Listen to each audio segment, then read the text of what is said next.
All right, we're back for some more UFC picks here on the channel. It is UFC 296 with Leon Edwards and Colby Covington in the main event. And I know what you're thinking again, another new setup for today's video. I'm in the process of moving and it's a different setup. I've never used this setup before. There's gonna be no graphics on the screen like we had a couple weeks ago, unfortunately, but next year, I guess, is the next UFC card with the main event being Magomed Ankalaev and Johnny Walker in the main event. That's the next time we'll have the actual setup going with the graphics on the screen. So my apologies for that. Again, there will be timestamps in the description down below so you can fast forward to whatever fight you want to get at. There's 14 of them on this card. So if you want to go to Leon Edwards, Colby Covington, you want to go to Wonder Boy and Shavkat Rakhmonov, there will be links, or there will be timestamps in the description down below. So my apologies for that. But folks, before we get into the video, make sure to hit that subscribe button down below for some more UFC here on the channel. Last week, we did go 7-4 with the predictions. So not a bad card. You know, it could have been worse. Obviously, 2 cards ago, we were horrible. I'll just be honest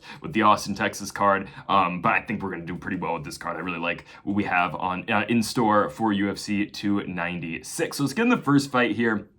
Randy Brown taking on Muslim Salikhov in the welterweight division. Randy Brown coming off that unanimous decision victory over Wellington Turman in his last fight. For Muslim Salikhov, comes to this fight with a record of 19 wins and 4 losses. I hope my camera's not crooked here. I'm using my phone, I'll be honest, so that's why if the audio's off or different, that's why. If it's crooked, I'm sorry. I don't think I'm crooked. Okay, I'm adjusting on the fly here. Anyways, Salikhov at 19-4 comes into this fight with the loss to Nicholas Dalby in his last one. He beats Andre Fiallo before that, loses to Li Jingliang after that as well. I'm using a laptop for this time, so I don't have my PC with me. But yeah, so Brown comes in this fight after the win against Turman in his last one. He loses to Jack Della Maddalena before that, but that's expected, of course. Maddalena undefeated still, at least in the UFC, coming off the win over Kevin Holland. But other than that, for Randy Brown, if you take away the loss to JDM, big wins for Alex Oliveira, Jared Gooden, Chaos Williams, and Francisco Trinaldo. And then again, the loss to Maddalena, but then the win over Wellington Turman in his last one. Randy Brown has been pretty solid. He's excelled at getting the submissions, at least in the Alex Oliveira fight. You've seen the stand-up game as well. You know, look better and better as he's gone on. In the fight that he loses, he beats Chaos Williams, gets dropped, but still comes back and wins the fight on the feet. He outstrikes Jared Gooden for 15 minutes. He goes out there, knocks down Francisco Trinaldo. He takes down Wellington Turman when he needs to. Again, Randy Brown's been fighting pretty damn well. Salikhov's a guy who has traded wins and losses recently. He's slid down the card, of course, to the opener here. And his fight that he lost to Nicholas Dalby, you know, I know Dalby's coming off the win over Bonfim in his last fight in Brazil, and something that I didn't think that was going to happen with Nicholas Dalby, but Salikhov loses the fight by unanimous decision. Before that, he beats Andre Fiallo, but like everyone's been beating Andre Fiallo as of late. Lose to Li Jingliang, beats Trinaldo, who of course lost to Randy Rude Boy Brown as well. But you're going to see a striking fight here with the king of Kung Fu, Muslim Salikhov, and Randy Rude Boy Brown. You've got the wrestling out of both these guys. Salikhov can go there when he needs to. Same with Randy Brown. But I think you're going to see a striking fight between these two guys. I just think that's where this fight is going to end up playing out. I think Brown's going to want to strike with Salikhov. Again, Salikhov is an older guy who's 39 years old. Brown is 6 years younger than him. And I think Brown's just way better at this point in both guys' career. I think Brown is the way better striker. I think he's got faster hands. If the fight hits the mat, I don't mind the ground game that Randy Brown possesses either. So I think Brown is able to get the win. You're looking at the odds minus 260 for Randy Rude Boy Brown, plus 210 for Muslim Salikhov. You look at the Tapology picks, 79% going with Randy Brown, 21% going with Muslim Salikhov. Again, I feel good in the Randy Brown pick here. I think he is the better striker, and I'm not concerned about whatever happens if this fight is hit the ground, because I think, again, Brown is good enough to remain competitive on the ground as well. So give me Randy Brown to win this fight. I think he does win it by decision. Salikhov is a tough guy to finish. He has only been finished once by knockout in his entire career. That comes all the way back. Actually, that comes the Li Jingliang fight. I forgot that happened. Again, I wouldn't take that too much away from Salikhov. Li Jingliang is good. But again, I just think Randy Brown's going to be able to capitalize on this fight. I think he's going to be able to win. So give me Randy Brown by decision. Let's move on to the next fight here. Shamil Gaziev taking on Martin Buday in the heavyweight division. For Gaziev, of course, coming into the UFC off of his win on the Contender Series this year in 2023. And for his opponent in, of course, Martin Buday, 13-1. He is undefeated in the UFC, back-to-back wins so far, 4 straight wins so far over the likes of Chris Barnett, Lucas Brzeski, Jake Collier, and Josh Parisian. Now, those guys are not very good. I will be honest with you. Like, those four names, Brzeski, I haven't really featured much in the low-level heavyweight division, but those guys are low-level heavyweights at the finest. Like, Parisian is known for being one of these guys who just, rotates in the lower-level heavyweight gauntlet, as we call it sometimes, or the carousel of low-level heavyweights. Parisian is one of those guys, and Buday in his last fight went in there and submitted him in the first round. You look at the Jake Collier fight, he's able to go out there and dominate against Collier as well. Buday has ran rampage so far over the lower tier of the UFC's heavyweight division. But again, that's what it is. It is the lower tier of the heavyweight division. It's not the best guys. And Gaziev's going to give him a challenge, because Gaziev, you look what he's able to do on the Contender Series given. Was Greg Velasco the toughest opponent? Personally, I didn't think so. You go back, you watch that fight. Velasquez is a guy who's fought in CFFC. I wasn't impressed with his grappling at all. He gives up his back super easily, and then once Gaziev is on the back and he goes for the rear naked choke, Velasco doesn't try anything. He just immediately taps. I wasn't really impressed at all with the performance of Velasco, and I thought it was just, Gaziev, what you're supposed to do. The guy tapped out, right? You took him down, you got his back. But I wasn't really all that impressed. And again, Gaziev is undefeated. He's been fighting in Brave, other promotions over in Russia. He was born in Dagestan, but doesn't train out of there anymore.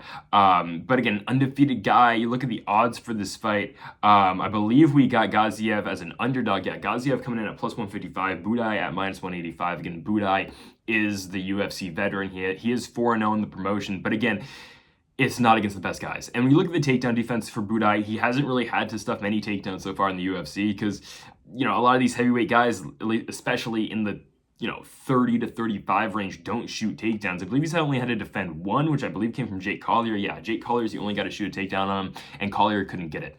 But it's only been one takedown so far in the entire career of Marcin Buday that he's had to stop. So Gaziev, he's going to test that, and he's going to challenge that. But my problem is we have not seen Gaziev against a tough opponent like Marcin Buday, and we haven't seen Buday against the level of wrestler and grappler of Shamil Gaziev. This is a very tough fight. I really think it is. This is one of the tougher ones to pick on the card, just because it's a shot in the dark. It's really a toss-up for me, because again, you don't know how both guys are going to react in this type of fight early on in the card. Again, Buday has won, but Buday hasn't beaten anybody. Right, so that's why he's the favorite, but that's why he's not a big favorite, because normally a guy being a 4-0 guy in the UFC taking on a UFC debuting fighter, usually you take the guy, and the guy who is 4-0 in the UFC would be a big favorite. Not really the case in this one. Gaziev is undefeated as well. Buday does have one loss. It came a long time ago, I believe. Yeah, it was actually to Juan Espino back in 2017.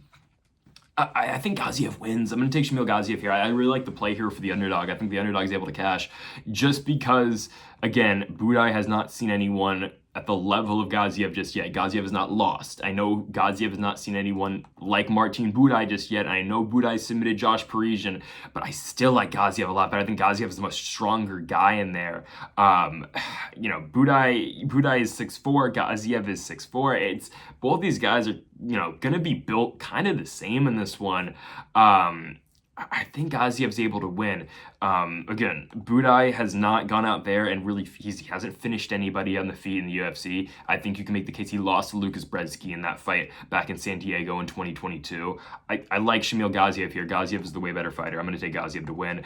Oh, I wouldn't say way better fighter, but I think he's got more skills to win the fight, especially on the ground. I think Gaziev's actually able to get it done. Do I think he gets a submission? I'm gonna take it. I think he is. I think all around he's able to overwhelm Buday on the ground. So give me Shamil Gaziev to go out there and win the fight. I think he wins it by first round submission. I know I'm taking an early pick here for submission, but truly, if Gaziev is that much better, and if he is the superior on the ground to Buday, he should be able to finish him pretty easily. Give me Shamil Gaziev to win the fight by first round sub. On to our next one. Andre Touchy Fili is back. He's taking on Lucas Almeida. I believe you're looking at Andre Fili as a slight favorite in this fight, which makes sense. He was coming off a loss to Nathaniel Wood in his last fight, but Lucas Almeida has not really impressed me so far in the UFC. This is a guy who's 14-2.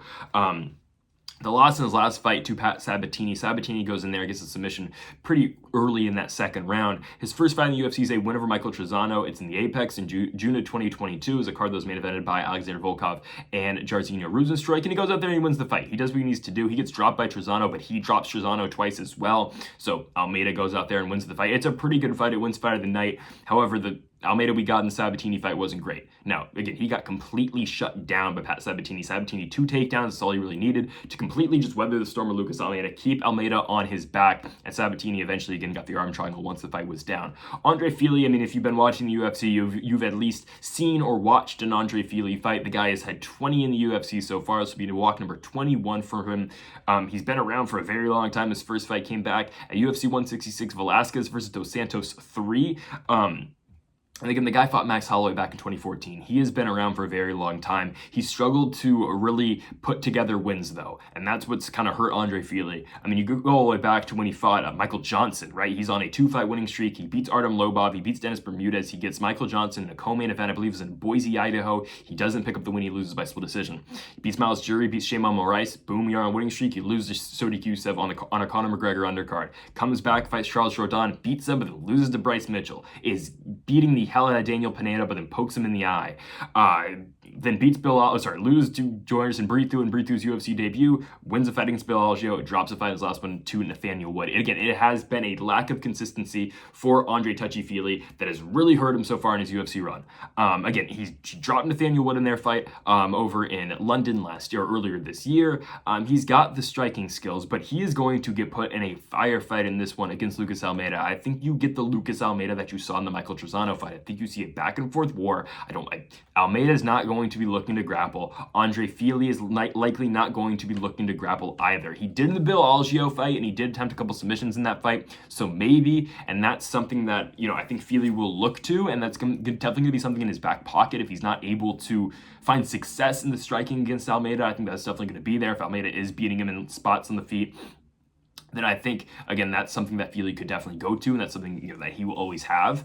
But I don't think that's going to be his first thing that he's going to go out there and do. But this fight does, I'm going to counterpoint what I just said. This fight does remind me of the Charles Jourdain fight back in 2020. What is Charles Jourdain good at? He's good at getting into firefights in the feet. He's good at getting into, back and forth wars. He's willing to, eat one to take. He's willing to take one to give one on the feet. And this fight does kind of feel like that. And what did Andre Fili do in that fight? Fili took down Charles Jourdain. That's how he's able to be successful in that fight, because he took down Charles Jourdain 5 times. Again, I don't really feel like Almeida's going to be looking to grapple. He doesn't do that. He does have 5 submission wins, but it has been a lot of the striking out of Almeida that we've seen so far, at least under the Zuffa banner. I mean, you go back to his Contender Series fight against Daniel Zellhuber, it is a striking affair. I think you're going to see a striking fight in this one until Fili decides to switch it up, and that's where I think Fili does have the edge. And even though we have been talking about the lack of consistency out of Andre Fili, I do think this is a fight that he is able to go out there and win. Now, again, lack of consistency, he lost his last fight. This is a fight that he can definitely go out there and win. It's going to be the grappling, I think. I think it's going to be the grappling that is going to switch it up. Because if Fili is losing at points, he's able to mix it up with the wrestling. He's able to mix it up with the grappling. He is able to give Lucas Almeida problems down there. Because if he doesn't, it's going to be a firefight, and maybe Fili doesn't win that. Maybe he does. But maybe, again, Almeida does what he did to Trezano, and he goes out there and wins that back and forth war. I will take Andre Touchy Fili. I will take Team Alpha Male's own. So give me Andre Fili to win the fight by unanimous decision. Let's now go to the flyweight division. We've got Tiger Ulanbekov taking on one Cody Durden. This is a big fight with rankings on the line here on the undercard. I'm not quite sure where Durden and Ulanbekov are in the rankings. If I had to guess, I'd say Durden's like 13. I'd say Ulanbekov's like number 10. I don't know if that's exactly it. I don't really follow UFC rankings that well because they really don't mean much until you get in the top 5. Let's be honest. They just don't, right? 1 through 5 matter for championships. The rest of these guys are just looking, because it's just, when you look at bookings for fights and scheduling fights, it's just all about timing until you get in the top 5. And that's when guys are willing to wait, months and in some cases years, when we're going to talk about the main event here. And that's when guys are willing to wait. When you're in the 6 through 15 range, any of those guys can get matched up. Let's just be honest. If a guy's, like Dominic Reyes is fighting Carlos Ulberg in January, right? Like stuff like that. Like it doesn't matter. And I think that's like 13 versus 14, but it's just all about timing. And Reyes is the guy who's lost 2 fights in a row. Ulberg's been on a winning streak. But again, it's all about timing. Ulanbekov taking on Cody Durden's a good fight because Durden's coming off 4 straight wins. He started his UFC run 1-2-1, and since then he has won 4 fights in a row. Durden has been on a roll. Ulanbekov, a guy who did slip up in his one fight against Tim Elliott, and we just saw Tim Elliott go out there last night and beat Sumadarji in the UFC Apex. But Ulanbekov is 3-1. This is a very talented guy. He's got the wrestling. Sure, he's been taken down some before, and he's had struggles, against a guy like Bruno Silva. Bruno Silva took him down a couple times. Tim Elliott was really successful down there on the ground as well, and Tim Elliott knocked him down as well. But Ulanbekov in his last fight really showed the grappling prowess. He was able to go out there and really, put it on Nate Maness. The fight lasted 2 minutes. He was able to get the fight on the ground and lock up a guillotine choke. But that was 13 months ago. It has been a while since Ulanbekov has been out there. Now here he goes against Cody Durden, a guy who's going to wrestle with him. That's all Durden does. You see the USA wrestling tattoo that all these guys got. Colby Covington's got it. Cody Durden's got it too. And these guys, when you see that, Chris Weidman's got it as well. These guys are wrestlers. They are going to go in there and they are going to give you a tough fight, and they're willing to grind out potential decision victories or look to just get the fight to the ground no matter what. And again, Cody Durden is one of those guys. You look at the 4 straight wins he does have. The Charles Johnson fight, probably the best one, 11 takedowns in that fight against Charles Johnson. The Jake Hadley fight, is able to go out there and, avoid the submissions that Hadley was able to throw up and still won the fight. That fight was just 3 months ago in August. I guess that's like 4 months ago now, but still, right? The JP Bates fight knocked him out. JP Bates got a horrible chin. The Carlos Moda fight was able to take him down, hold him down. That's what Cody Durden's going to do to guys here. And you're going to see Durden against Ulanbekov. You're going to see the Dagestani wrestling style, even though Ulanbekov is not part of Khabib's gym. He's part of the other, is for the Makhachkala, I believe it is, Dagestan. He's part of the other camp over there in the Dagestani region of Russia. But still, it's the Dagestani style of wrestling versus the American style of wrestling here in Cody Durden. Durden might have something to say about that after the fight as well if he is able to pick up the victory here. But that's, kind of what we're getting at here. Durden's a slight underdog, plus 150. You got the favorite here in Ulanbekov, who's, looking at around minus 180-ish range. At the value, I really like Cody Durden a lot because you look at what Ulanbekov did against Tim Elliott, and oh, by the way, it's a lack of activity out of Ulanbekov. We have not seen the guy in 13 months. I don't know if there's been an injury or not, but still, Tim Elliott was able to go in there, and Elliott was able to grind out a decision. Now, was Elliott able to hold Ulanbekov down ever? No, he wasn't. He was not able to. He was able to get him down, but in that first round, he was never able to just hold Ulanbekov down. But Tim Elliott was able to do enough in the first 2 rounds to give him that decision victory. He was able to do enough in the first. He knocked him down in the first. Second round, was able to outstrike Ulanbekov. And that's how he wins it. And Ulanbekov goes 1 for 7 on his takedowns in the second round as well. So I think I think Durden can really dictate where the fight goes. I'm not overly impressed with the striking game out of Ulanbekov. That's not really what he does. He is trying to get fights down. He's trying to grapple with guys. I'm not impressed with that. So I think Cody Durden's actually able to win. Now, I'm not overly impressed with the striking game out of Durden either, but you get 2 wrestlers here. Again, you're going to see some really fun scrambles on the ground. You're going to see some, you're going to see this is a grinding type of fight here. Both these guys are going to go in there and they're going to go into battle here because this is going to be a tough fight for both these guys.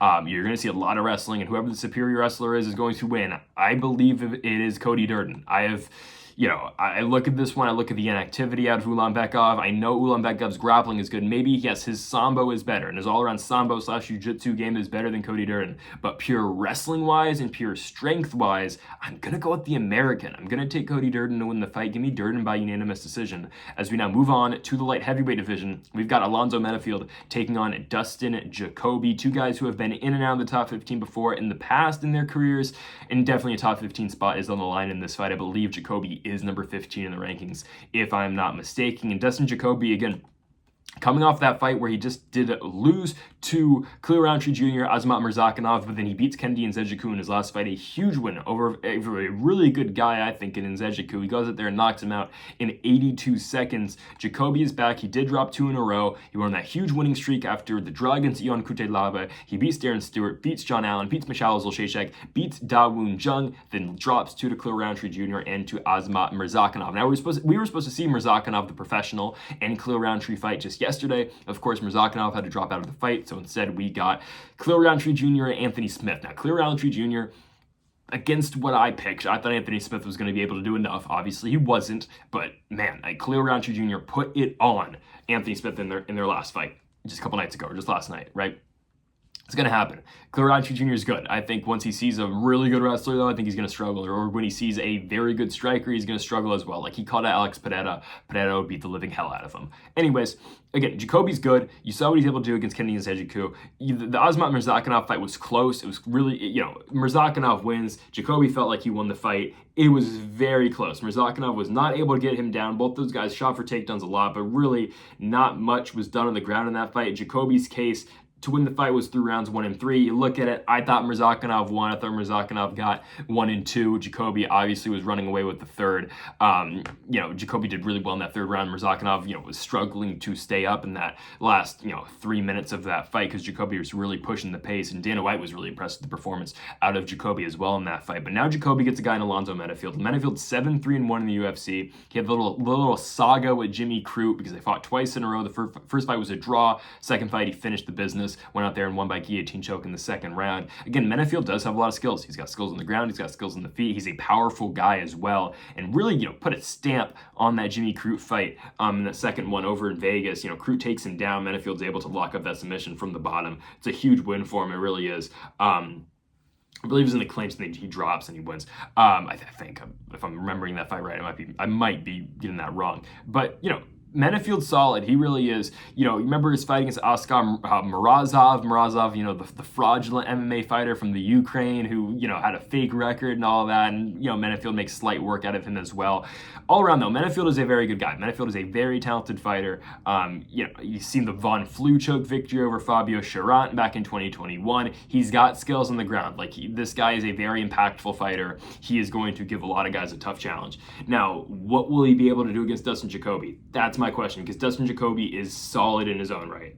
Jacoby is a tough guy to beat because of what, the skills that he possesses, the different things he throws. He's got power on the feet as well. And you look at this fight, Jacoby, a -245 favorite. I think everything does point to a Dustin Jacoby victory, I'll be honest. I think Jacoby is able to do enough to win this fight.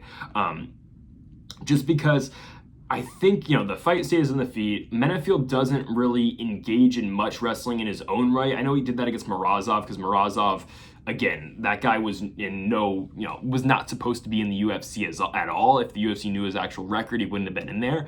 But Menifield doesn't really engage in much of the grappling himself. He did that against Fabio Cherant, but really, is he going to do that against Dustin Jacoby? Jacoby is a former Glory kickboxer, and that's what he's known for doing, but his takedown defense is not that bad. He was able to keep Murzakanov on the feet in their fighting. Murzakanov went for 5, I believe, for his takedowns in that one. So I don't think you see the fight on the ground. I think you see a striking fight here. And the question is, do you think Menifield's able to knock out Jacoby on the feet? I don't think so. I think Jacoby is better. I think Jacoby's got way more skills. I think he's going to set traps in this fight that Menifield is going to fall into.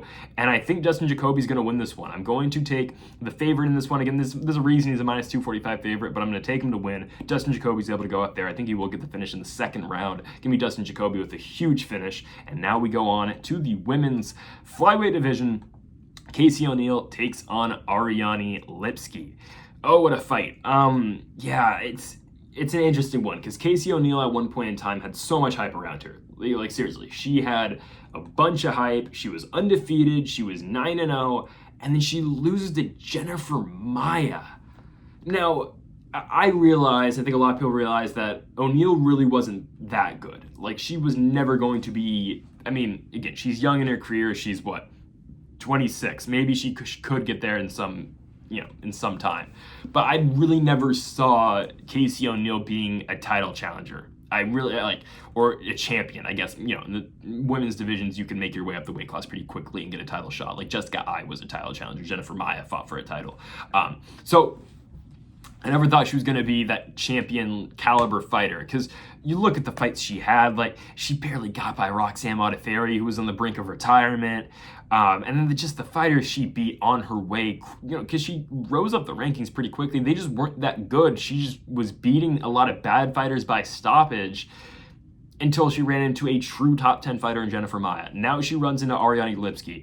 This is an interesting fight because Lipski has been very hit or miss so far in the UFC. She's 16A professionally. She's a former KSW Women's Champion. She's 5-5 in the UFC. You've seen her beat the likes of, Luana Carolina, Mandy Baum, JJ Aldridge, Melissa Gatto, but she's lost to Antonina Shevchenko, a fighter that Casey O'Neill has beat. Montana De La Rosa beat Ariane Lipski. She finished her on the ground, and she lost to Priscilla Cachoeira as well. Cachoeira made light work, beating her in 65 seconds.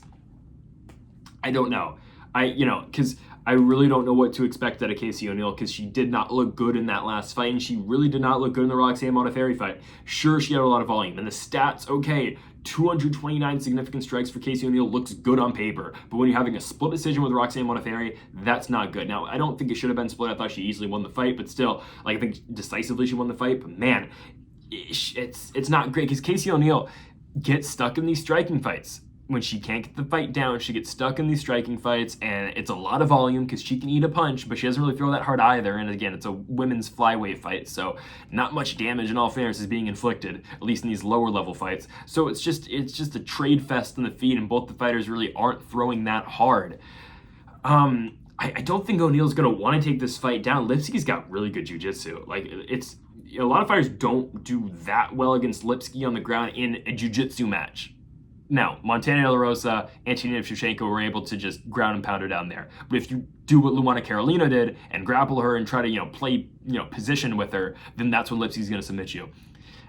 I could see O'Neil trying to go down there because I don't think O'Neil's going to get stuck in a submission. But I think you're going to see another one of the fights that O'Neil's fought in the last two, and you just see these two trading for 15 minutes. And it's, on paper, they'll show you the stats at the end of the fight. They'll show you the fight breakdown. They're going to be like, the commentators will be like, wow, it's a great fight. But not much is being inflicted in, it's just, it looks like they're sparring. Because that's really kind of how the Casey O'Neill fights kind of seem. Now, again, she throws with intent, but it's just not much damage is being done, right? I think Casey O'Neill wins. I think she does. I think she's a better striker. Again, Lipski, hasn't impressed me that much in the UFC. I think she had a lot of hype going into the UFC run because of the KSW run that she had before making her way into the promotion. And again, I'm not high on Casey O'Neill at all. I am just simply not. I don't think she's all that great. I just don't think she is. I think she is a little bit overhyped. Just because, again, she was undefeated, she was 9-0. Sure, that's great, but man, I'm just not all that impressed. I'm just not. Yeah, I'm gonna take Casey O'Neill to win the fight. I think O'Neill beats Lipski. I think she gets it done by unanimous decision, but I don't think it's the best fight, in all fairness. It's just a fight that's happening. I'll be honest with you. Give me O'Neill to win the fight by unanimous decision. On to our next one. This is a fight made by, I believe Dana White he did like a giveaway or a contest or some sweepstakes or something where whoever won would get to book UFC fights. And he ended up signing the actual guy who won the giveaway because Dana White liked this idea so much. Cody Garbrandt and Brian Kelleher. He loved this fight that much they ended up signing the guy who came up with the idea for Cody No Love Garbrandt to fight Brian Kelleher. I mean, good for that guy. Like, that guy has a job that I'd love to have. I'd love to be the UFC matchmaker. That's that's really cool, right? So no, shout out to that guy. I'm not hating on him at all. But I mean, okay, Kelleher's coming off 2 straight losses. It's against Mario Bautista and Umar Nurmagomedov. He got submitted pretty quickly in both those fights. Cody Garbrandt is not the same guy he used to be. Obviously, he's not championship level either, and he's really not the flashiest guy either anymore. Well, at least that's what his last fight showed. It wasn't all that great against Trevin Jones. He just wasn't playing around. He went out there and he took him down at will. And shout out to Cody Garbrandt. He needed to win a fight, so good for him. He went out there and that's what he needed. He did what he needed to do. I'm not hating on it at all. I think that's go get your money. Stay in the UFC. He's making a boatload of money to show, and he gets double that to win. So go out there and win the fight. If you need to have a bad fight, at least a not entertaining fight, go have one. I'm not hating at all on it. But Garbrandt now gets Brian Kelleher. Now, if Cody Garbrandt wants to make this fight like he made his last one, he can easily do it. Brian Kelleher has struggled on the ground recently. I know he's fighting elite level grapplers. Mario Bautista is a guy who is, quickly rising up the ranks. People are high on Mario Bautista. I know that fight was a year ago at this point. Mario Bautista still has not lost since. He won on pay-per-view against Mo Blackshear. I forgot the Guido Kennedy fight happened. He will be getting Ricky Simone on the first fight card of 2024, again featuring Magomed Ankalaev and Johnny Walker, the rematch in the main event. So I think Mara Batista is really good. I think Umar Nurmagomedov is really good. Brian Kelleher has struggled grappling against those elite guys in fights where it's the Charles Rosa effect. In fights where he hasn't fought an elite grappler, he's won because what does he do? Kevin Crumey takes him down at will. Domingo Pilarte takes him down 3 times. That's what Kelleher does when he's not fighting a really good wrestler. Cody Garbrandt's got the wrestling in his back pocket. He just never uses it. And that's what he did in his last fight. And it shocked a lot of people because we thought, again, we were just going to see him stand and bang with Trevin Jones. You know, he probably could have won a fight like that, but Garbrandt's chin is he's still chinny. You know, he still is. His chin still is not the greatest. Garbrandt puts on the wrestling boots. You saw a little bit of that in the Rob Font fight. He goes out there, beats Trevin Jones. When he doesn't do something like that, look at the Kai Kara-France fight. He gets wobbled. He gets knocked down in the first round. He fights a smart fight like this against Jones. He might do it again against Kelleher, or you might see him go out there and strike with Brian Kelleher, because I really don't think that Cody Garbrandt will get KO'd by Brian Kelleher. I highly doubt it. I don't think Kelleher is going to be able to catch him. Like, as bad as Garbrandt has been striking, he was fighting the top guys. Look at the guys he's been knocked out by. TJ Dillashaw twice. Pedro Munoz. Rob Font beat him by decision. Kai Kara-France. Trevin Jones was a huge step down. Brian Kelleher is a small step up from Jones, who's no longer in the UFC.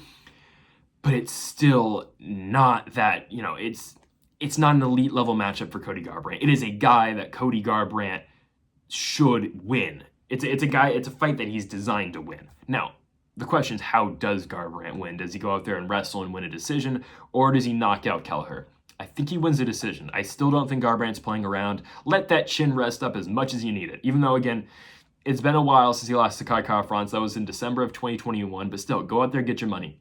And then when you need to use your striking against a good wrestler, then you do it. He can wrestle against Brian Kelleher and get away with it and win for 15 minutes by grinding him out on the ground. I don't think Kelleher is going to be better at wrestling than Cody Garbrandt. I think Garbrandt is stronger, and then Garbrandt simply has more skills down there. I would be a little bit worried. Kelleher does pull a good guillotine. You saw that in the Ode Osborne fight in January of 2020. Kelleher does have a good squeeze on that. That's something that could hurt Garbrandt a little bit. I think Garbrandt's going to be able to stay out of that. I think Cody No Love does win. I will take Cody No Love by unanimous decision. Next up, women's bantamweight division. You've got Irina Aldana taking on Carol Rosa. This is a fight that's happening as well. It is in the bantamweight division. It's women's MMA. I don't know what else to say. Aldana goes from fighting in a world championship fight in a main event to fighting Carol Rosa on the prelims. Yeah, that's tough. Aldana is a favorite in this fight. I'll say right now, I think she does win. Carol Rosa is coming off a win over Yana Santos, where Santos thought she won. I thought she kind of did too. Carol Rosa didn't really do anything in the first couple rounds, and the third round was close. I didn't think Carol Rosa won the fight. I believe was that at 45? Was it 45? So, I mean, this one is at 135 pounds, but still, I'm not all that impressed with Carol Rosa. Before the fight with Santos, she loses to Norma Dumont. Again, that fight's at 145 as well, I believe. Or was that at 135? Because Dumont had one fight at 35, I think. Right now, that fight was at 45. So she's been fighting at 145 pounds. The Lena Landsberg fight was at 135 pounds. So Landsberg is her last fight at 135. That was in October of 2022. So it's been over a year since she has fought in the bantamweight division. You go from losing to Norma Dumont, barely beating Yana Santos, to taking on the fighter who just fought for the world championship. Now, again, Aldana was purely outclassed in the fight with Amanda Nunes over in Vancouver or Toronto? It's in Vancouver, because the next one's in Toronto, right? Or is the other way around? Last one's in Vancouver. Yeah, okay. She got outclassed. Amanda did what she was supposed to do, and it's what a lot of people expected Nunes to do. But Aldana's good on the feet. She is. I mean, you see what she did against Yana Santos. She gets, she drops Santos and finishes her on the ground. The Macy Chasson fight, I mean, hell, she beats Chasson with the up kick to the body. Again, that's just something that has to be perfectly timed, and has to be placed at the perfect spot. But still, again, Aldana did what she needed to do, and she wins the fight by TKO. She lost the Holly Holm fight. She got out wrestled, and that is the one regard that maybe Carol Rosa looks to and says, that's what I need to do. I need to go out there and I need to wrestle. I simply don't think that's going to happen. I think Aldana is going to be able to keep the fight standing. Striking wise, Aldana is levels ahead of Carol Rosa. I just saw Carol Rosa get outstruck by Yana Kunitskaya. Every now Aldana outstruck Yana Kunitskaya or Yana Santos and did it pretty easily. God, I'm voice cracking. This just isn't a competitive fight. I really don't think it is. Like, you know, maybe Aldana is just a shell of her former self after losing to Amanda Nunes. You know, she did take a beating in that fight, but like, there's no chance she should lose to Carol Rosa. I'm not calling it a lock. I will not call a women's fight a lock because things can happen in women's MMA. But truly, I think Irina Aldana just absolutely runs right through Carol Rosa. I think she's able to win the fight. Give me Irina Aldana to win by unanimous decision. On to the featherweight division. Brian Kelleher is not fighting. It's Bryce Mitchell and Josh Emmett. I don't know why I said that. This is interesting because it's originally supposed to be Giga Chikadze and Josh Emmett. Chikadze, what did he do? He pulled his groin, was it? He did something. I don't really remember. There's a video out there. But yeah, so Bryce Mitchell steps in on short notice. Now, Mitchell is coming off this fight where he won thanks to the power of God, or God and Jesus. You know, God bless Bryce Mitchell. He went out there and he won the fight against Danny Ige. And Michael Bisping did not let Danny Ige pray after the fight, which, I mean, come on. Like, I don't know.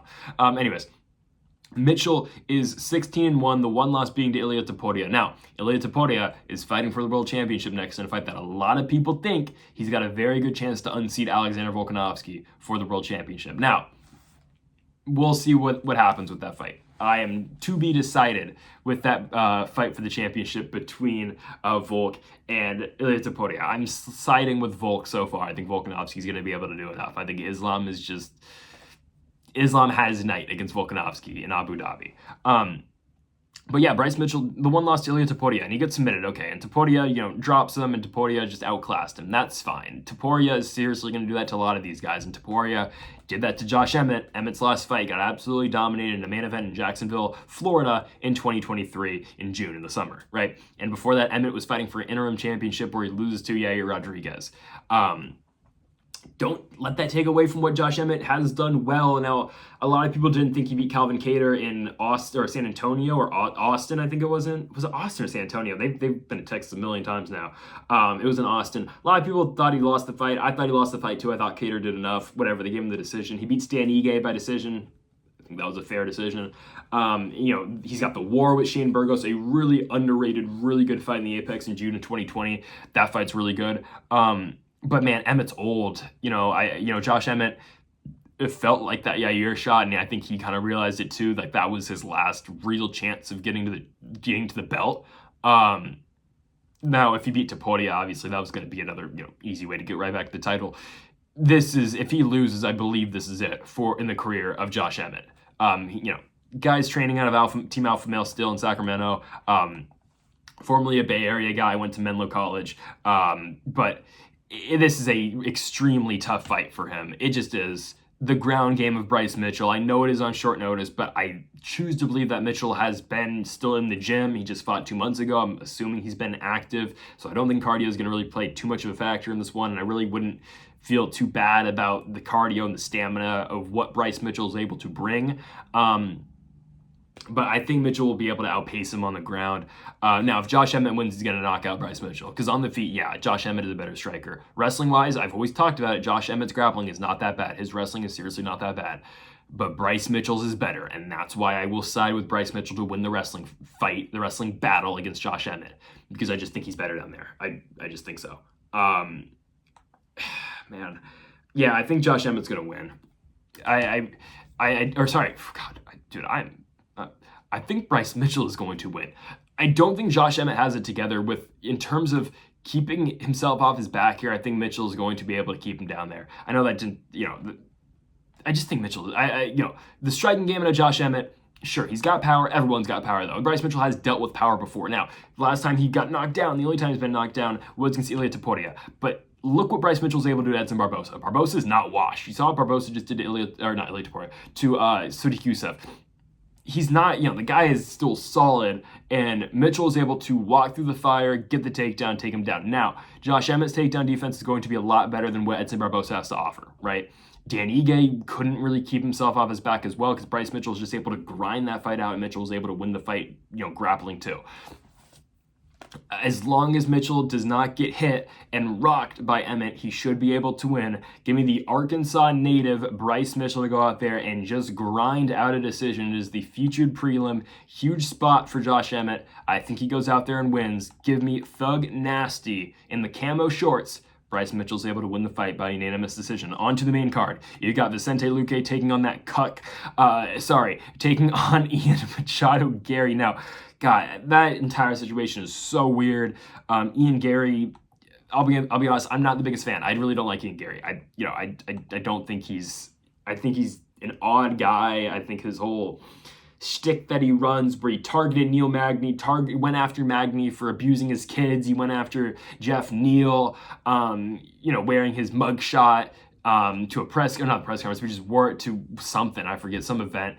And now he's crying online because, he's being exposed for being a cuck and being, being groomed. Like, I mean, come on, dude.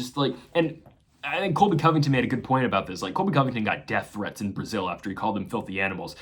Ian Garry's just being clowned online, and he deactivates his Twitter when Colby never deactivated anything. Like, you wouldn't expect a cage fighter, to deactivate social medias because people are saying mean things about him on Twitter. Now, it would be different if, it was just a straight up nice guy, but like Ian Garry, like if you're dishing it, you gotta be able to take it as well. Like, come on.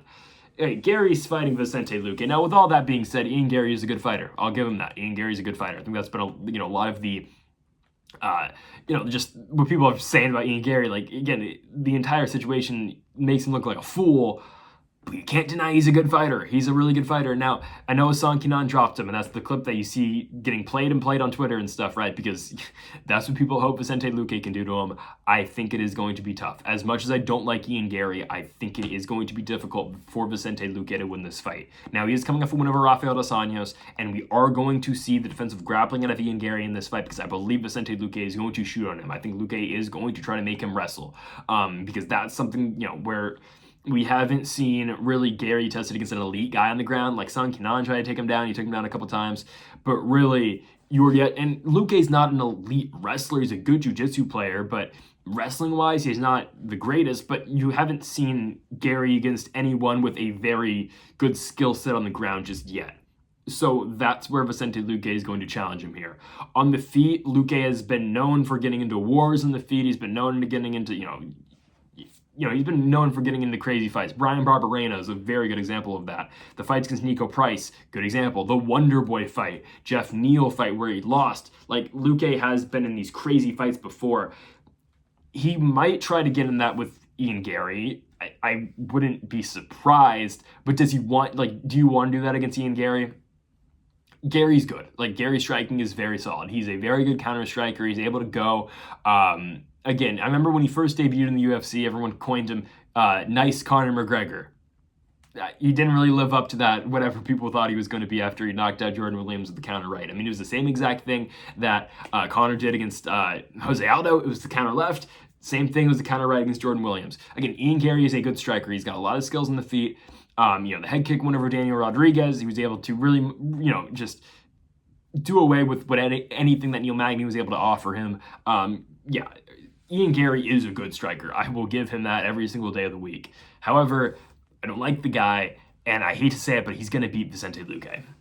Because again, if Luque gets in this crazy fight with him, I still think Ian Garry's able to get out of there. Again, I have seen Garry, for as much crap as you want to talk about the guy, we have seen Ian Garry in the Hassan Kenan fight get dropped pretty brutally and come back and win the fight. And he came back and, kept putting his foot on the gas pedal and ended up getting the finish in the third round, late in the third round. The guy is a good fighter, and he can come back from after taking damage as well.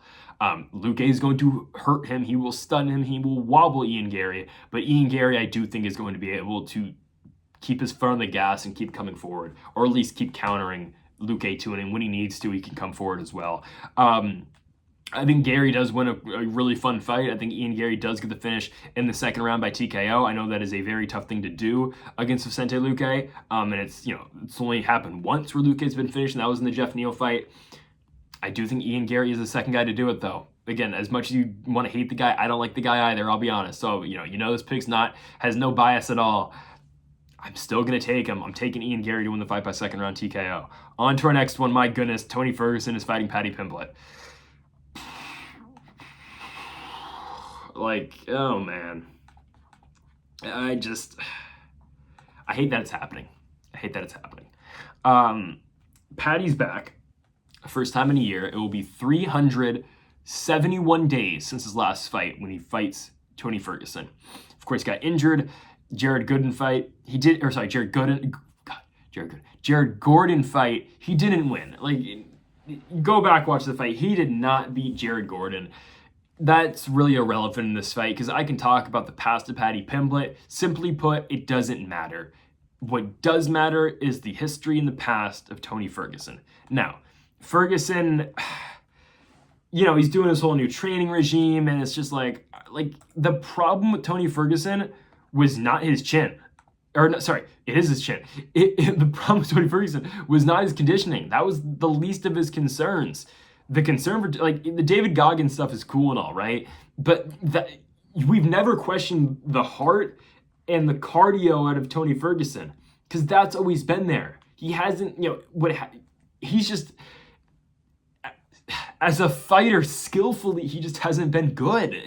That's nothing that David Goggins can fix. David Goggins is not an MMA coach. And, you know, you can't teach a guy to have a better chin. So I don't know what to say about Tony Ferguson. The losing streak starts with Justin Gaethje. Just gets dominated. Charles Oliveira beats him on the ground. Beneil Dariush beats him on the ground. Michael Chandler head kicks him stiff. Then gets Nate Diaz. He loses to Nate Diaz. Then the fight against Bobby Green. Bobby Green absolutely dominates, gets the arm triangle in the third round with seconds remaining in the fight. Now here we go. Tony Ferguson, Paddy Pimblett. I don't think Tony's going to get beat on the ground here, though. I really don't think he is. I don't think Paddy's going to have that much of an advantage on the ground. I know he submitted both Kazula Vargas and Jordan Levitt, but damn it, those guys aren't very good. Tony may be washed, but Tony is not on the level of Kazula Vargas and Jordan Levitt just yet. Now, if Tony loses, Tony Ferguson versus either Jordan Levitt or Chase Hooper should be the fights. That's what I'm campaigning for. Keep Tony in the UFC if he loses. Give him Levitt or Chase Hooper. And if he can't beat Jordan Levitt or Chase Hooper, then you do away with him. But give him one more fight if he loses this fight. Let him fight the lower level guys. Tony, you know Tony's going to want to fight because it's either that or he goes to the PFL and he gets knocked out by Jesus Pinedo. Okay? You have two options. Or he goes and he fights, you know, and he fights AJ McKee and he gets knocked out, right? Just keep him around, let him fight these lower level guys, and just let him just keep the guy happy. I don't know. Because simply put, I think Ferguson loses. I think Ferguson loses to Paddy Pimblett. I hate to say it. I truly, as a fan of the sport, I absolutely hate to say it. I never thought I'd say these words in my life. I think Paddy Pimblett is going to finish Tony Ferguson with strikes in the second round. Yeah, I think he's going to. God, I hate that that's a thing. Now, how does Tony win? Tony's best chance is to knock Paddy out because Ferguson still he dropped Michael Chandler in their fight. It was a quick knockdown. Chandler isn't known for having the best chin, but Chandler got right back up, whatever. That's something that, again, could be very beneficial to Tony. If Tony is able to stun and wobble Paddy Pimblett, that's going to be one of his best opportunities to win the fight because Paddy leaves his chin directly in the air. He leaves himself exposed to being hit all the damn time. That is something that Tony can take advantage of. But I don't know why I have this sneaking suspicion that it's not going to go what we think it's going to go. It's not going to go the way we think it's going to go on the feet. And because that's where I think Tony does have the advantage. I think on the ground, yeah, honestly, I would give Paddy a slight advantage on the ground. I think Paddy's going to knock him out. Paddy's going to find something. He's going to get lucky. He's going to wobble Tony. He's going to knock him out. It's going to be sad. It's going to be sad. People are going to be calling for Tony to retire. Well, hell, I've been doing that for the longest time as well. You know he's not going to do it. My plea to the UFC is I think Tony should retire as well. But you know damn well he's not going to do it if you cut him. He's going to go to the PFL. He's going to keep fighting. Keep him around. You might as well let him fight guys who aren't going to beat him. Jordan Levitt, Chase Hooper. Hell, Kazula Vargas. Just keep the guy around, let him fight, you know, not great fighters as co-main events of Apex cards. Or you still put Tony in front of crowds. You can have Tony on a main card of a fight night, and he will still put butts in seats. But man, I can't believe I'm doing it. I'm taking Paddy the Batty to knock out Tony Ferguson. yeah, I can't believe that's a thing. Yeah, I'm taking Paddy to knock him out.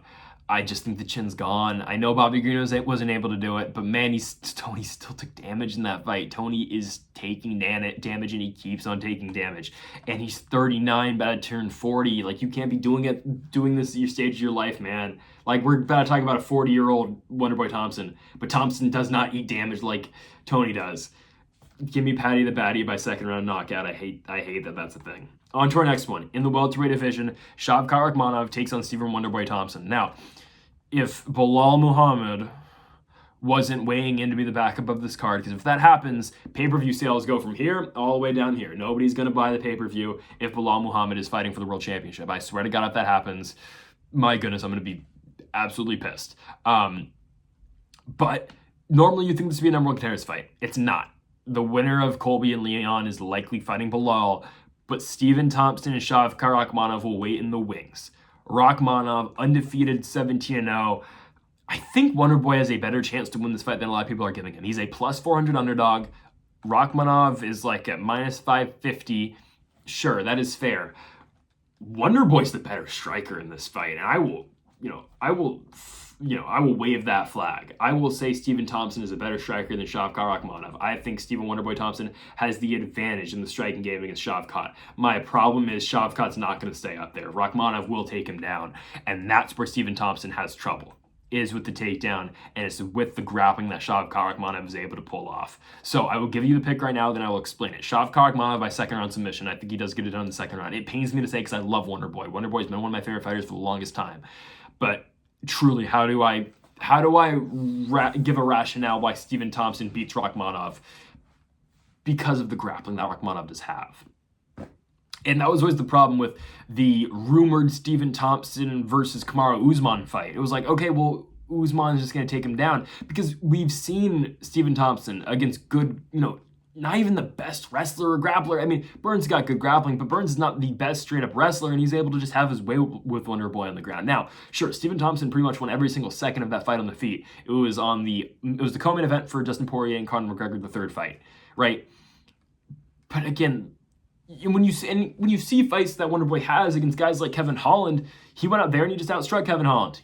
No problem. He's going to do that to guys. Like, if you gave Stephen Thompson a guy like Jack Della Maddalena, I think he'd win the fight. Because seriously, I don't know how many guys can straight up out kickbox Stephen Thompson. That's why I really want to see the Leon fight before Leon became the champion, obviously, because that was going to be interesting. Because would Leon take him down? And against some of the, against guys who aren't the best wrestlers, sure, Stephen Thompson can stuff takedowns, but you see him against these guys like, Gilbert Burns, Belal Muhammad. These guys are able to keep Wonderboy down. They're able to hold Wonderboy down. That's the problem. Shavkat will probably be able to do the same, and Shavkat will probably submit him. I think it will take a round, but I think Rakhmonov does submit Stephen Thompson in the second round. Again, it pains me to say it because I love Stephen Wonderboy Thompson. I would love to see the guy make a title run at 40 years of age. He's about to turn 41, and Stephen Thompson does not show his age. I don't think he will retire after this fight. I think he will keep going, but this is the last push to the world championship for Stephen Thompson. And unfortunately, I think it gets folded here. Shavkat Rakhmonov wins the fight by second round submission. On the feet, I think Stephen Thompson's still better. I know Rakhmonov's got power. I know what Rakhmonov's been able to do to these guys. Rakhmonov has, he finished Jeff Neal with a standing rear naked choke, but still, he was able to do damage against Jeff Neal on the feet. He was able to spinning hook kick Carlston Harris. I know the guy's a good striker. I know he's got power up there, but we've said that with a lot of these guys that Wonderboy has faced, and Wonderboy has beat them on the feet. However, again, it's mixed martial arts, and grappling and wrestling will always be a thing, and that's unfortunately what hurts the karate master in Stephen Thompson. This is not karate, this is not kickboxing. You can wrestle and you can grapple. Unfortunately, I'm going to go with Shavkat Rakhmonov to submit Stephen Thompson in the second round. On to the first of two title fights on this card. Going to the flyweight division for the first title defense of Alexandre Pantoja. He will be taking on Raw Dog Brandon Royval for the flyweight championship. This is a rematch of their fight originally in none other than the UFC Apex back in 2021. It was on the main card of Cannonier and Gaslam. And Alexandre Pantoja has always been, up until his fight with Brandon Moreno, he's always been, a guy who's been in the top 15, a guy that really nobody's been wanting to fight. He's always been around, and he finally got that shot because he's already beat Brandon Moreno twice. He got the third fight with him, and he beat him for the world championship. I picked that fight correctly. It was honestly one of the better fights of this year that just doesn't get talked about. It was a really good fight. Then Pantoja goes out there, and Pantoja just beats Moreno. He goes out there, he wrestles him, he knocks down Moreno in the first round as well. It was just a very impressive performance for Alexandre Pantoja. The guy is a great fighter. He gets Brandon Royval, and Brandon Royval gives a lot of fighters trouble. He does, because he's so quick. He's got so many skills. He's able to knock out Matheus Nicolau in his last fight, which is on the undercard of that Kansas City card that had Max Holloway and Arnold Allen in the main event. But he's able to knock out Nicolau in the first round. He's able to go out there and submit Matt Schnell in the first round of their fight after getting dropped. He's a very dynamic fighter. He will give a lot of guys trouble. But we've seen this fight before, and I know Royval is a different fighter, sure, but Pantoja has shown he has the advantage on the ground, and that's where Pantoja, a lot of people are picking him to win again. I'm going to be one of those people. I really like Brandon Royval. I think, again, the guy's 31 years of age. You might see him again in a title fight soon. I think he does go out there and beat a lot of these guys, who are trying to come up the weight class. Again, the winner of this fight will be fighting Brandon Moreno and Amir Albazi. The winner of that fight, they're going to be fighting in Mexico City, I believe in February. I think that fight's going to happen, maybe March. I think Royval could get back to the spot eventually. He has a win over Kai Kara-France before. He, went out there and knocked down Kai Kara-France. He ended up going out there and submitting Kai Kara-France in the second round. Royval is a fun fighter, and he will always be one of the more fun fighters that you can watch in the weight class. But his losses are Moreno and Pantoja. I think he's going to have real trouble beating these top guys. Again, we've seen both of them before. I think Pantoja is the way better grappler. Pantoja is going to have the advantage on the ground. I think on the feet, I actually do give it to Brandon Royval. I think Royval is the better striker. Even though, yes, he was dropped against Matt Schnell, and Pantoja went out there and outstruck Moreno for a majority of 25 minutes, I do actually think Royval is quicker, and Royval can, have success stand-up-wise. On the ground, I think that's where he struggles. Royval's grappling is not horrible, but damn Alexandre Pantoja. Alexandre Pantoja is on a whole nother level of grappling in this weight class. He is by far the best jiu-jitsu practitioner that the flyweight division has. He's so good down there. And I think a lot of people at 33 years of age are finally going to see how good Alexandre Pantoja is. Again, the guy was, he loses a fight to Oscar Askarov, and, he beats Manel Kape, but he was never given the world championship fight. He finally gets it, and now look at the guy. The guy has been on a damn roll. He beats Brandon Moreno. I really think he's going to have a long title run. I think he gets Moreno again. I hate that Moreno's going to get a fourth title fight, but he's probably going to get that. Our fourth fight against Pantoja after being down 3-0 already. But I think that's likely what they're going to do next. If, Moreno can't beat Albazi, personally, I do think he is going to beat Amir Albazi. I think Moreno is just too good for him, and it's in Mexico. It's going to be an all-around tough fight for Amir Albazi as a whole. But I think Pantoja's going to hold this belt for a while. I think he will. I think he's going to have a couple of defenses of this thing. I think he's going to go out there and beat Brandon Royval. As much as I would like to see Royval win, I think Pantoja does go out there, and he wins the fight like he did the first fight. So give me Pantoja by, we're going to go third round submission for Alexandre Pantoja. Going to take a little bit longer than that initial fight. Don't get me wrong. It would not surprise me in the slightest if Brandon Royval wins by first round knockout, though. Seriously, I would not be surprised, and I'd be very happy if it happened as well. Okay, main event time for the welterweight championship. Leon Edwards, Colby Covington. This is likely the last title shot Colby Covington is ever going to get. If Colby Covington does not win this fight, I likely think this is it in the career of Colby Covington. At least at 170 pounds, but he's 35 years old. He probably doesn't go down to 55 at this point. I don't know. I think if Colby wants to still fight, I think he probably does go down to 55. I'll be honest. I think he goes down to 55. I think he chases that Poirier fight. Because I think I've always been a big Colby fan, so I just, I think there is a pivot for Colby if he can't beat Leon. I think it is a call out of Dustin Poirier. You say, hey, Dustin, I know you don't want to fight contenders at 155 pounds, but Colby will offer to come down to 155 pounds to fight Dustin at UFC 300. Now, it probably won't be the main event. At this rate, it might be, because, I mean, hell, what, we have GSP and Nick Diaz coming up. Rousey, Tate 3 is really, being thrown out there. Brock Lesnar might come back.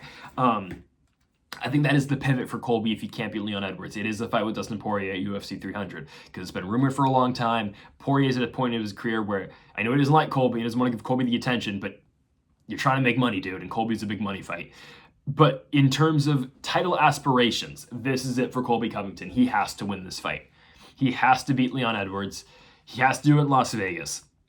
I mean, I'm surprised with the amount of support and the amount of backing that Colby has gotten in this fight. A lot of people are siding with Colby in this fight because they think Leon took advantage of a kind of a washed, Kamaru Usman who doesn't have any knees, and he was able just to knock him out. And Usman, I guess, wasn't the same guy in the third fight a lot of people thought.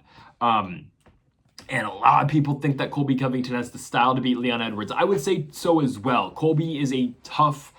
He's a different version of Kamaru Usman. He's Kamaru Usman if Kamaru Usman didn't hit as hard. I think he's got more cardio than Kamaru Usman. I don't think his wrestling's as good as Kamaru, I'll just be honest with you, but I think he's more persistent with his attack, and Colby will not stop shooting on you. And that's a problem for a lot of fighters, because Colby will not stop. Colby is, go mode 24/7. Colby Covington is always chasing that takedown. So that's where Colby's going to give Leon a lot of trouble here. You look at what Leon Edwards is able to do. He goes out there, he beats Kamaru twice. Sure, Kamaru took him down 4 times in the third fight. Leon held the cage. That's going to be something huge, because Colby's going to, whoever the referee is, I'm assuming it's going to be Herb Dean. He's probably going to go over that a lot with Herb Dean. That will be something that's brought up. I think Edwards is going to be at the point where if he grabs once, I think he's going to get a point deducted, because you saw it in the Kamaru fight. But the difference again with Kamaru and Colby is if Colby misses the first takedown, what Usman will do, he'll go back and strike. Colby will immediately go back and jump on the legs. And Colby will not get tired. Colby can do that for 25 minutes, and Colby will be there the entire fight. It is such a tough fight to pick. Striking-wise, Leon Edwards is the better striker. I like Colby, but Colby will not be able to outstrike Leon. He just won't be able to. Colby hits, he's got good striking. He doesn't hit very hard. Let's just be honest with ourselves. He does not hit very hard, but he is, persistent on striking. And, he's persistent with his volume, and he will keep coming. Now, Colby's chin, I don't think is very good. I think his recovery, though, is the best out of anyone in the UFC. Seriously, I think Colby refuses to stay down. You look at when he's dropped twice by Kamaru Usman in that fight at Madison Square Garden in the second fight. He gets dropped twice in the span of like 10 seconds. Colby pops right back up to his feet. Colby stays in the fight, and Colby comes back and wins the third round. And I think a lot of people think Colby won the last 3 rounds in that fight, and that fight should have been a draw at the very least, or should have been a Colby victory, right? Covington refuses to go away. You look at the Masvidal fight where Masvidal drops him, drops him ever so slightly with the hook. Colby pops right back up to his feet. He makes the joke that he, dropped 20 for the first responders. But seriously, Colby's got that good of a recovery. So I don't think Leon knocks him out. I think Leon has to put the lights out to beat Colby, but I don't think that's going to happen. I think Colby's chinny, a little bit chinny, but I don't think it's going to be the point where Leon's able to knock him out. I think Colby might get dropped, but Colby's going to pop right back up to his feet, because that's what Colby does. And Colby's the type of guy where if he gets dropped, he can come back and still win the round. That's why Colby was so mad that they stopped the first fight against Usman. But you saw what he was able to do in the fourth round of the Masvidal fight. Masvidal drops him. Colby puts his foot right back on the gas and wins that round, right? Colby 50-40 forward, Jorge Masvidal. Now, am I saying he's going to go 50-45 Leon Edwards? No, I don't think he's going to. I think Leon will have his rounds. But I think Colby's able to out-scramble and out-wrestle Leon Edwards. I think Colby is going to, again, we say it all the time, your wrestling makes your striking better, and that's what's going to happen in this fight. Colby's got to get the takedown in the first round. I think he's going to be able to. I think Colby will win the first round. I think Colby will always threaten with that little rear naked choke he puts on. That's not for a submission. That's all he's trying to do there is to apply pressure. He's not actively looking for a submission. The commentators might say he is. Colby does it all the time. He did that in the Masvidal fight. He did that in the Robbie Lawler fight. He's not going to be trying to do that here. And this is not a fight where Colby's going to be striking the entire time. This will be a wrestling-heavy approach from Colby Covington. I think Colby wins. I think Colby Covington wins. I think he truly has the style that can beat Leon Edwards. Colby Covington is going to win the world championship, and he's going to do it by unanimous decision. Colby's going to 49-46 Leon Edwards. Leon Edwards is going to win the second round, and then Colby's going to win 3-4-5. Colby's going to win the first two. No chance in hell Colby Covington loses the world championship fight with Donald Trump in the front row. Just saying it. Just saying it. I don't think Colby will let himself lose in front of Trump. I'm just. Donald Trump's never been in attendance for a Colby Covington fight. He hasn't. He's been there for Masvidal fights. He's been there for Adesanya fights. He's seen Pereira multiple times. He's never been there for a Colby Covington fight. The last time Colby Covington fought in front of the Trump family, he absolutely dominated Robbie Lawler. It was probably his best performance of his career, other than Masvidal now, I guess. Right? Seriously, it's a motivation thing. I don't think Colby's going to let himself lose in front of Trump. You can dislike Trump, but at least for Colby's standpoint, the Colby persona is a gimmick. It's a shtick. It's a professional wrestling gimmick to try to sell pay-per-views. His connection with Donald Trump is not. You can say what you want about the MAGA shtick or whatever and how he's over the top with it. Colby Covington is, genuinely, big with Trump. Colby was at the first debate in 2020. Covington makes often appearances at Mar-a-Lago. He was at the White House multiple times.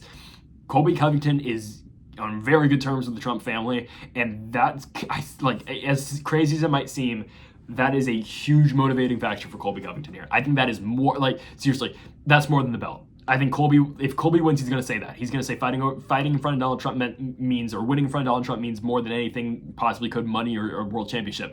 I'm dead ass. Colby means that. Colby means that shit. Colby's not going to let himself lose in front of Trump.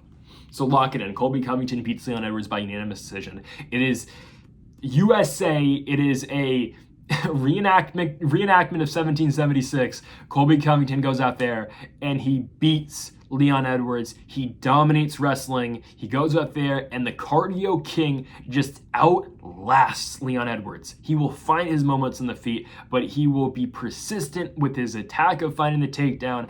And Colby Chaos Covington finally captures the welterweight championship, something that has eluded him his entire career. I know he won the interim championship back in 2018, but he finally becomes the undisputed world champion. Covington cements himself as one of the greatest fighters simply of all time, but especially in the welterweight division. Colby finally gets the belt. You see what he does from here. I think he will fight Belal Muhammad because I think he does like the matchup with Belal. I'll be honest, I do too.